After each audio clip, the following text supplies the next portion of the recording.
जी नमस्कार, स्वागत है आप सभी का हमारे चैनल सीटेट अधिगम में। दोस्तों, आज की इस वीडियो में हम लोग बात करने वाले हैं कुछ टॉपिक पे जो अभ्यर्थियों के इशू आ रहे हैं, बड़े बड़े इशू आ रहे हैं। डॉक्यूमेंट कहीं कहीं जो फॉर्मेट होता है डॉक्यूमेंट अपलोड का, वहाँ पे अपलोड नहीं होकर दूसरे जगह पे अपलोड है। सिग्नेचर जो है वो दिख ही नहीं रहा और हार्ड कॉपी में देखें तो वो नज़र आ रहा है। ऐसा क्यों हो रहा है, इस सब्जेक्ट पे। दूसरा, डीबी में क्या क्या लगने वाला है। जी हाँ, डॉक्यूमेंट वेरिफिकेशन में आपका प्राइमरी का क्या क्या सर्टिफिकेट जो देखा जाएगा डॉक्यूमेंट वेरिफिकेशन में, और जाति में आपका एनसीएल दिखा रहा है। अगर आप उसे अच्छे तरह से चेक करेंगे तो आप पाएंगे कि जाति की जगह एनसीएल दिखा रहा है, आय की जगह आवासीय दिखा रहा है। ऐसा भी कुछ इशू आ रहा है। तो इसी अकॉर्डिंग आज की इस वीडियो में बात करने वाले हैं। देखिए, दो टॉपिक मेन है, उसके बाद आ रहा है आपका कि आधार, पैन, एनएसडीएल सर्टिफिकेट, जो आपके अपलोड डॉक्यूमेंट है उसके बारे में हम लोग बात करने वाले हैं। टोटली कितने डॉक्यूमेंट लगने वाले हैं उसके बारे में भी हम लोग बात करेंगे। तो इस वीडियो में पहले हम स्टार्ट करेंगे कि सिग्नेचर क्यों नहीं दिखा रहा है। जी हाँ, ये बहुत बड़ा इशू आ रहा है कि सिग्नेचर आखिर गया कहाँ। तो आपको बताते चले कि जब आपने आवेदन किया है उस समय हुआ क्या है कि कुछ जो वेबसाइट का प्रॉब्लम था, यानी कि उस समय सर्वर फेल आते थे। आप याद करें उस दिन को, आपने उस समय जो है भरना चालू किया है जब आवेदन के टाइम पूरी शबाब पे थी आवेदन की प्रक्रिया, यानी कि आप स्टार्टिंग के दिनों में नहीं भरे हैं। आप जब भरने गए हैं, जब अदर स्टेट अलाउ हुआ है, सीटेट बीटेट अपेयरिंग स्टूडेंट अलाउ हुए हैं, पूरे साइट पे एक ही बार भरमार हो गया स्टूडेंटों का, उसी समय आप भी आवेदन करने पहुँचे हैं।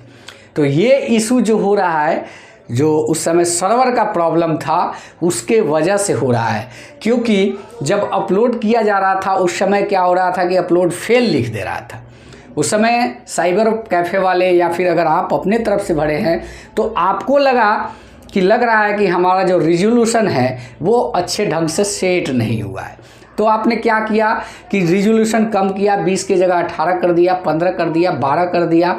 वैसी स्थिति में क्या हुआ कि जो ओरिजिनल प्रिंटेड चीज़ें थी वो तो दिख रहा था, लेकिन एक जेल पेन से जो हस्ताक्षर किया होता है वो रिजोल्यूशन कम करने पर पूरी तरीके से गायब हो जाता है।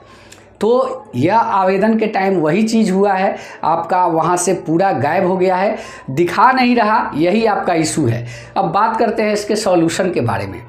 तो आप जब भी डॉक्यूमेंट वेरिफिकेशन को जाएं, अगर इस तरह का इशू आपको बताया जा रहा है तो आप सीधे कहिए कि सर उस बार कोड को स्कैन कर लीजिए, क्योंकि ऑलरेडी उस पर बार कोड भी दिया हुआ है। तो बार कोड को जैसे ही स्कैन करेंगे पूरा डिटेल आ जाएगा कि कौन से जो अधिकारी हैं उनका साइन होना चाहिए, या फिर वो पीडीएफ ही आ जाएगा बारकोड स्कैन से, पूरा आपका डिटेल आ जाएगा। उससे भी नहीं होता है तो हार्ड कॉपी दे दीजिए और वहाँ रिसीविंग करा लीजिए, क्योंकि ऑफलाइन भी बहुत सारी प्रक्रियाएं देखा गया कि माध्यमिक, उच्चतर माध्यमिक में की जा रही है। डॉक्यूमेंट इशू है तो वहाँ लोग दे भी रहे हैं डॉक्यूमेंट, और वहाँ जो है सेल्फ सिग्नेचर लेकर जमा दिया जा रहा है। डॉक्यूमेंट में क्या क्या लगने वाला है, जो डीवी होगा, डॉक्यूमेंट वेरिफिकेशन होगा, उसमें क्या क्या लगने वाला है। बहरहाल इसको छोड़ते हैं, इसको बाद में बात करेंगे क्या क्या डॉक्यूमेंट ले जाना होगा। जाति के जगह पर आपका एनसीएल दिखा रहा है। बहुत लोग कंफ्यूज है कि भाई हमने जाति भी अपलोड किया था तो एनसीएल क्यों दिखा रहा है। तो इसका सीधा फंडा ये है कि आप जिस भी कास्ट से आते हैं तो आपने नॉन क्रीमी लेयर या क्रीमी लेयर या ईडब्ल्यूएस कुछ तो बनाया है, क्योंकि जब उस कास्ट में जिसकी फैसिलिटी होगी वही आरक्षण के लाभ के लिए लोगों ने डॉक्यूमेंट को अप्लाई किया है। तो अगर जाति के जगह पे एनसीएल दिखा रहा है तो कहीं से इशू नहीं है, ईडब्ल्यूएस भी है तो वो भी कहीं इशू नहीं, एनसीएल सीएल भी है तो भी कहीं इशू नहीं, वो दिखाएगा ही दिखाएगा। और जो इधर उधर दिखा रहा है डॉक्यूमेंट, उससे कोई फ़र्क नहीं पड़ने वाला, क्योंकि आपका कम से कम इतना डॉक्यूमेंट अपलोड होना चाहिए साइट पर। जैसे पहले बात करें आधार, पैन से आपका आधार, पैन, डीएल जो भी है सर्टिफिकेट, उससे आपने रजिस्ट्रेशन किया है। इसका मतलब यह है कि आप जो है वैध कैंडिडेट है, क्योंकि आपके आधार से सर्टिफिकेट मैच होगा। तो जब आधार में आपका सब कुछ सही है तो यहाँ भी आपका सब सही होगा। जैसे रिजर्वेशन कैटेगरी की सर्टिफिकेट जो आपने ली है आरक्षण का लाभ लेने के लिए, वो आपने अपलोड किया है, और रेसिडेंशियल आवासीय भी आपने अपलोड किया है, क्योंकि यहाँ से पता चलेगा कि आपको इसका लाभ देना कि चाहिए कि नहीं, कि अदर स्टेट के हैं कि कहाँ के हैं। इसके लिए रेसिडेंशियल रिजर्वेशन के बाद अपलोड है। उसके बाद सीटेट बीटेट का सर्टिफिकेट आपका जो 1 to 5 का होगा वो अपलोड है। और उसके बाद बर्थ सर्टिफिकेट में आप देखेंगे कि आपने तो जन्म प्रमाण पत्र तो दिया नहीं, तो वहाँ कौन सा शो करेगा, तो आपके सर्टिफिकेट जो भी आपका सर्टिफिकेट होगा, मान के चलिए कि 10वां में अगर बर्थ सर्टिफिकेट पर मतलब डेट ऑफ बर्थ अंकित है आपके सर्टिफिकेट पे, तो वो यहाँ शो करने लगेगा बर्थ सर्टिफिकेट के कॉलम में। अगर इंटर में आपका बर्थ सर्टिफिकेट अंकित है तो ये इंटर वाले बर्थ सर्टिफिकेट शो करने लगेंगे। तो कहने का मतलब कि बर्थ सर्टिफिकेट में आपका 10th या इंटर का सर्टिफिकेट दिखाई दे रहा होगा, उससे चिंता होने की कोई बात नहीं है।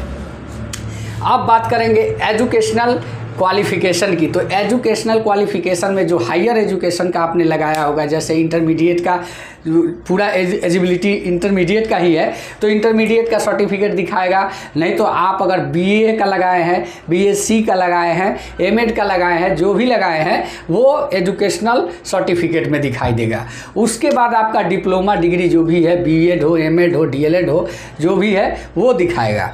तो लगभग 7 डॉक्यूमेंट आपके अपलोड है।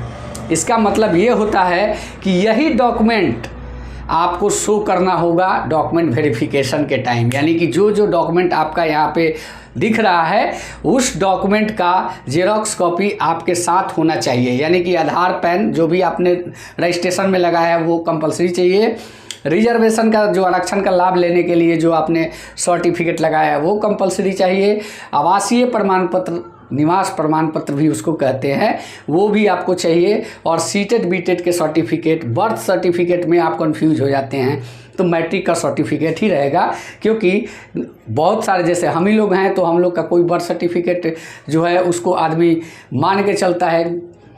पहले जो 80 के आसपास के हैं सबका किसी का बर्थ सर्टिफिकेट मिलने वाला नहीं है, वो वैलिड है तो 10वां का सर्टिफिकेट ही वैलिड है। और एजुकेशनल क्वालिफिकेशन में इंटर का सर्टिफिकेट और बीएड एमएड जो भी आपने डिप्लोमा डिग्री किया है टीचर ट्रेनिंग का वो आपको चाहिए। तो दोस्तों यही है पूरा फॉर्मेट, और जो नहीं दिखा रहा है वो बड़ी इशू नहीं है, उससे को लेकर ज़्यादा चिंतित होने की ज़रूरत नहीं है। अगर माध्यमिक की प्रक्रिया की बात की जाए तो डॉक्यूमेंट वेरिफिकेशन से पहले भी करेक्शन का टाइम उनको मिला था कि आप सुधार कर सकते हैं, तो इसमें भी देखा जाए तो हो सकता है कि प्राइमरी के लिए भी सुधार का मौका दिया जाए। तो ज़्यादा चिंतित होने की बात नहीं है, मिलता है तो भी ठीक है, नहीं मिलता है तो भी ठीक है। आप यह याद रखें कि बीपीएससी का यह पहला बहाली है जिसमें अभ्यर्थियों की पूरी बात सुनी जा रही है। आप इस चीज़ को नोटिस कीजिएगा, अन्यथा अब बीपीएससी इतना नहीं सुनता है जितना इस शिक्षक बहाली में सुन रहा है। तो हमें उम्मीद है कि इस बात को भी बीपीएससी सुनेगा और आपकी समस्याओं को समझेगा, उसका निदान भी बताएगा। तो दोस्तों अगर यह वीडियो अच्छा लगा है तो चैनल को सब्सक्राइब करें। धन्यवाद। जय हिंद, वंदे मातरम।